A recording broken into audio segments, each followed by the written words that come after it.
Tayo ay mag-harvest ng bay leaf o yung laurel. At ating umpisa na ang pagkuha ng mga dahon, malalapad na at magugulang na. Ito. Kailangan ito ay laging na-harvest dahil para itong tumubong ito, mas mabilis. Ito yung mga dahon din o sanga. Yan. Ating dadandahan at baka magupit itong mga tutubong ganyang mga talbos. Dahon ng laurel mga kabayan, ito ay isa ding lucky plant at napakaganda nito na ating patuyuin sa hangin at pwede din natin itong gawing tsaang at ito nakakatulong sa ating mga karamdaman. Ito mga kabayan, ang ito aking nilagay sa paso sa masitirang ito, kita ninyo wala pang tubo na mga sanga, ito dumami na tubo sa kanyang puno at ngayon ay di atin na din harvestin ito. Gumanda lalo yung kanyang mga dahon.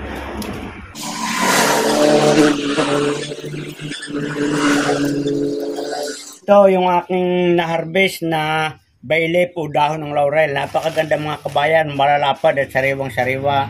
At ang gagawin dito ay ating lilinisan ng maayos at ating patutuyuin sa hangin para mas maganda yung kanyang pagkatuyo, hindi bigla.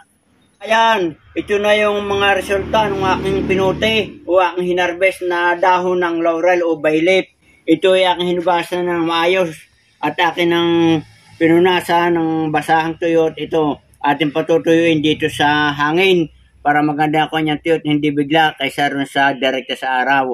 At ito namang maliliit na ito, mapapansin ninyo mga kabayan, ang akin namang gagawin dito, ito ay akin namang isasama kapag ako ay nagsusunog ng seso at kamangyan tuwing Martes at saka Biyernes. Ang purpose naman ito ay di para maitaboy yung mga bad elements, yung mga masasamang elemento na pumipigil sa ating pag-unlad, sa mga pagkakaroon ng mga karamdaman, inaitaboy nitong palayo. So ayan mga kabayan, hanggang dito na lamang at sana ay nagustuhan nyo yung binahagi ko na pag-harvest ng dahon ng laurel. At bago tayo magpaalam, ay shoutout muna sa lahat ng aking mga viewers, followers, mga nagsishare at nagla-like sa aking mga video. Good luck and good health. Magandang araw kabayan.